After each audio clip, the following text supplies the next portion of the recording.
Hey everyone, this is Sarah Black with Hardcore Vigilante Studios, and welcome back to my YouTube channel. It's been a long time since my last video, but here we are again today as if nothing happened, as if no time passed. We're just gonna ignore that little fact over there and get right into this video, because I am not talking about why I was on a hiatus, because I can neither confirm nor deny that there will not be another hiatus following this video. So let's get into it.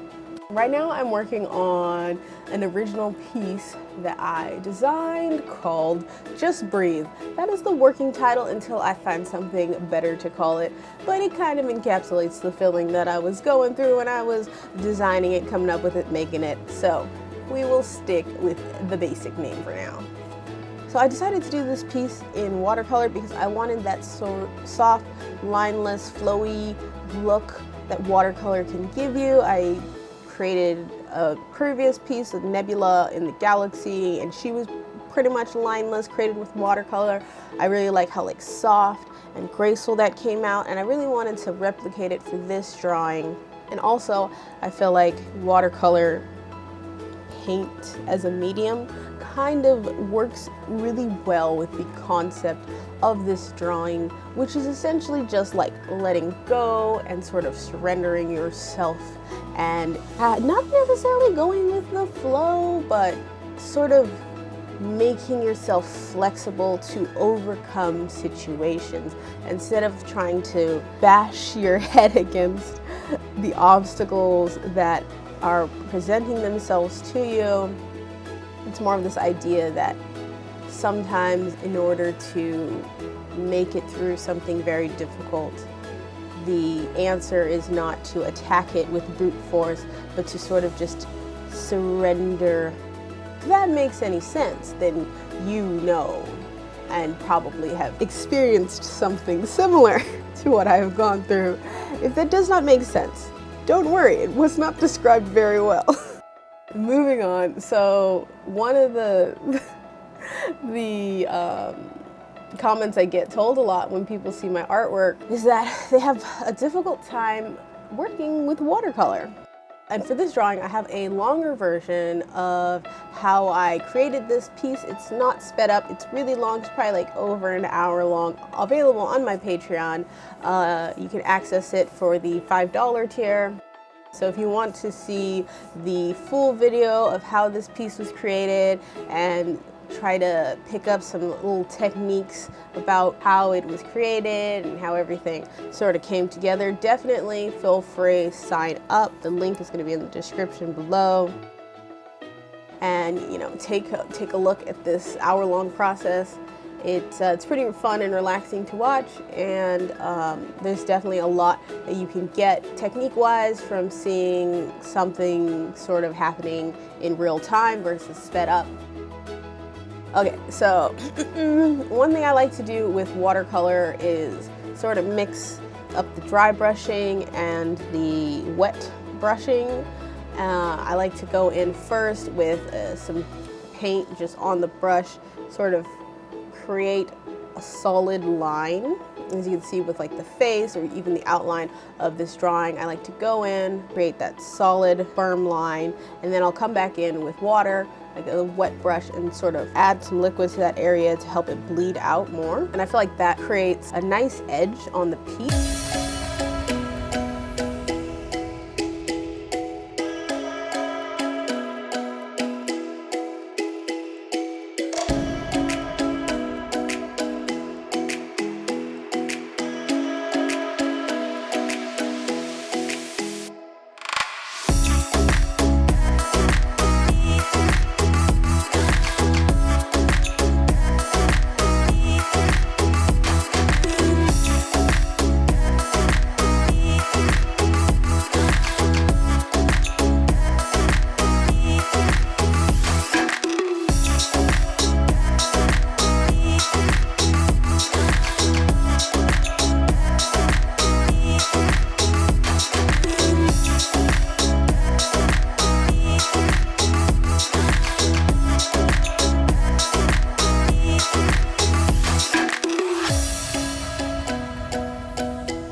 so here for the hair, I'm going in with watercolor pencils. So these are pencils that they go down like regular pencils, but they can be reactivated with watercolor, with water, and then they turn into watercolor brushes. I mean, technically they can be reactivated with anything that has liquid and sweat, but I digress.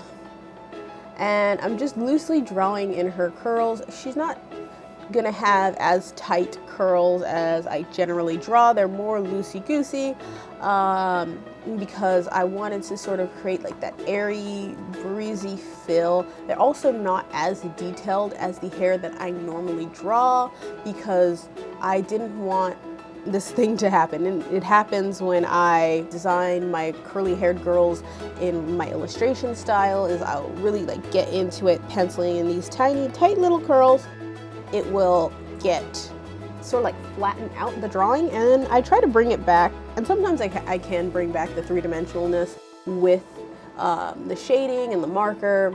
But for this one, I didn't want the detail, the aggressive detail of curls to flatten the piece. I wanted it to keep its three-dimensionality and sort of its vibrancy. And I think you'll see in the end that I feel like I was really able to achieve that.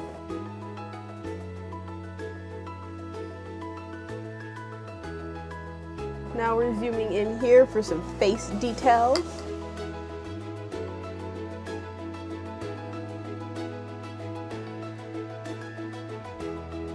And then you'll see I go back in with the wet brush to just sort of smooth out the gradients on her face, so that way the difference in color is not super sharp.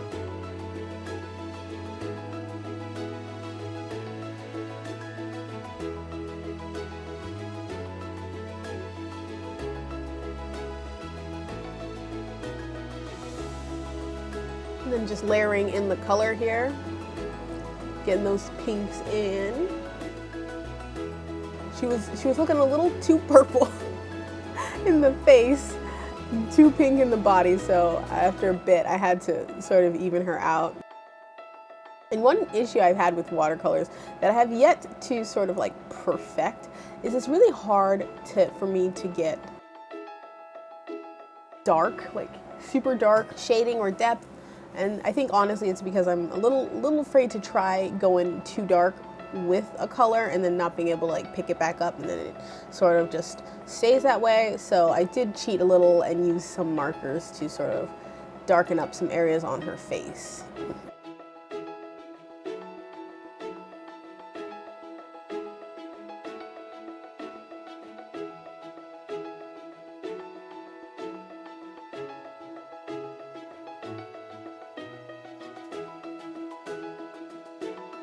And as you can see with like the marker, I was doing sort of like a brushing motion, sort of a sweeping motion. So that way you didn't get too hard of a marker imprint and you were able to sort of hide the lines of the marker so it doesn't look any different from watercolor. I think you still have like that softness and the breeze since nothing was really put down like super hard. And I know it said lineless, but I did go in and add some lines with the pen on her eyes just to get that black in there to ground the piece. Because if you don't have a solid, if you don't have like a solid black or like a true black, I noticed that your pieces, they look a bit like muted. So the black actually brings out like the saturation of more of the color. So I cheated a little bit, added in the irises of the eye, mainly because her eyes are a really huge part of this piece and they kind of tell part of the story, their expression and like how they're looking and also even the color of them. And now I'm getting into the hair and sort of layering that down. So this part definitely took a while. I was mixing in 3 different kinds of purple, pink, just going in a curly, wavy pattern. And I already knew that it was going to spread out. It wasn't going to keep that shape that I was putting into it. I already knew it was going to spread. The paper was pretty wet at this time, but I still wanted to work on it because even when it does spread out, you'll see it spreads out in the same sort of shape of like the curly twirly. And so what ends up happening is it just becomes like a sort of like blurry version of a curl, and so then you can kind of go back in later once it's dry and then do another curl on top of it, and then it actually it adds like a level or a layer to it, so it looks like you're actually just shading a curl. I don't know, it's hard to explain, but it does look like I'm wasting my time right now and just, you know, adding in shapes that are gonna get messed up with paint. But it really, for me, I still see the first layer of hair even now when I look at it.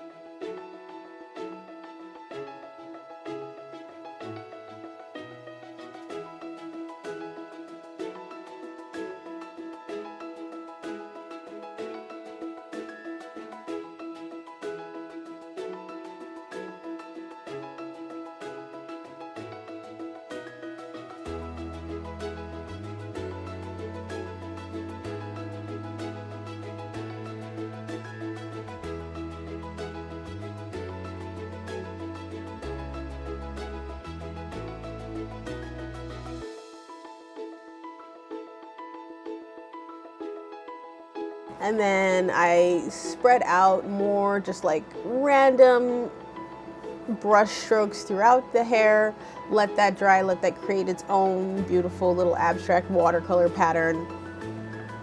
Because I'm also, like I mentioned before, I'm not trying to do super tight hair, super tight curls.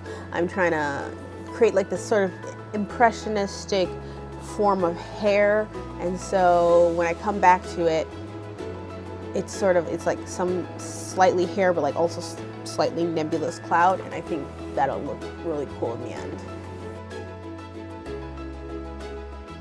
Now I'm just trying to color match her face to her body, because her face is completely rendered out, so it's way more purple than her body. Her body is super pink right now, so I'm just going in and shading. Here's one thing about her that I don't think was rendered super well. I think in the end she's just like this beautiful pink lady, pink purple lady.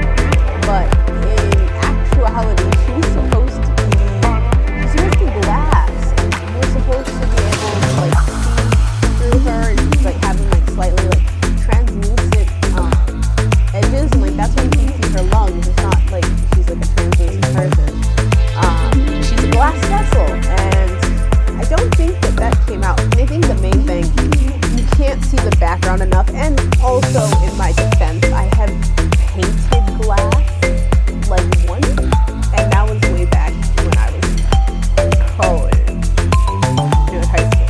And then I was in high school, and it was a glass wine bottle, and yeah, that was the one and only time I painted glass. So to then attempt to paint glass without looking at glass was very ambitious, and I do not recommend it. I always suggest that everyone uses a reference for what they're trying to draw, or else chances are it's not going to come out looking like what you want it to look like if you do not reference things. So I wanted her to look like a glass vessel, glass vase. Didn't look at a glass vessel or a glass vase, or how light is reflected through the glass vessel or glass vase against the blue background, and I just ended up with a girl. So I will attempt to make another glass person, because I think the whole idea of the glass person is still pretty cool to me, but I'm thinking that she's not good at glass anymore.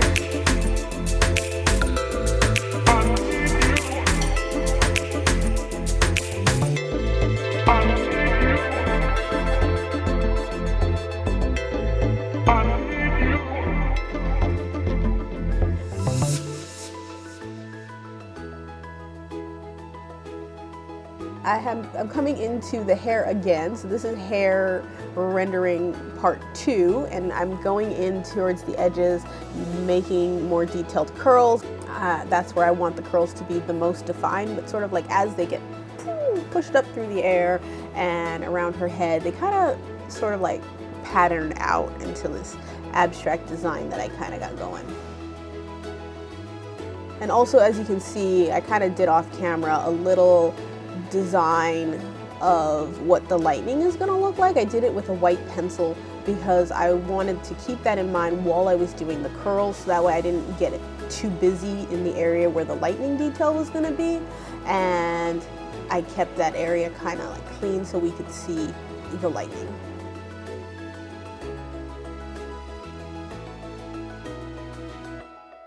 And then now I'm going back in and redefining the curls. This is a lot of curl redefinition here. Story of my life, honestly, if you have curls, your life is just redefining your curls.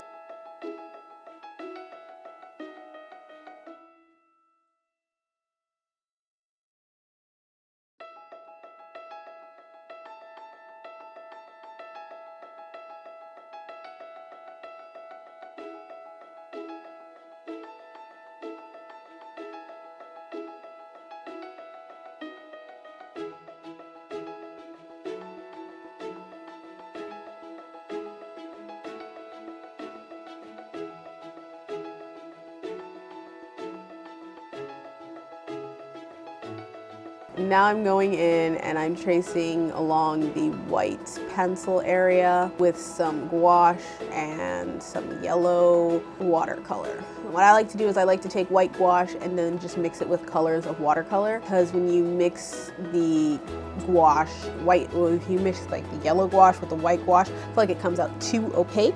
And if you do watercolor with gouache, it actually has like a better, softer look to it. Then I'm coming in with the Posca pen for my obnoxiously bright yellow, sort of get that in there. And this one is when I want it to be aggressively yellow.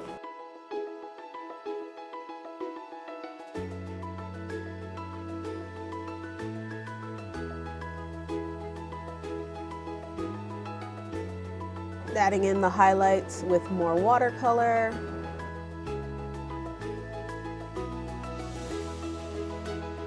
And then blending those babies out.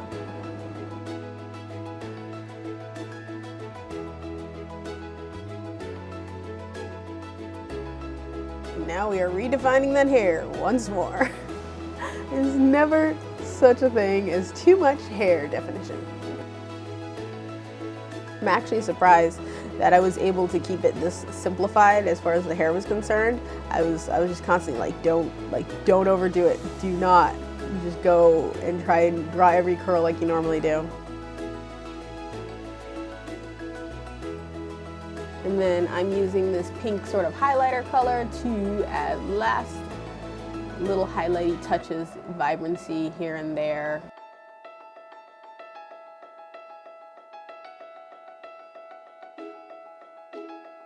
Especially around her eyes, I like to highlight there.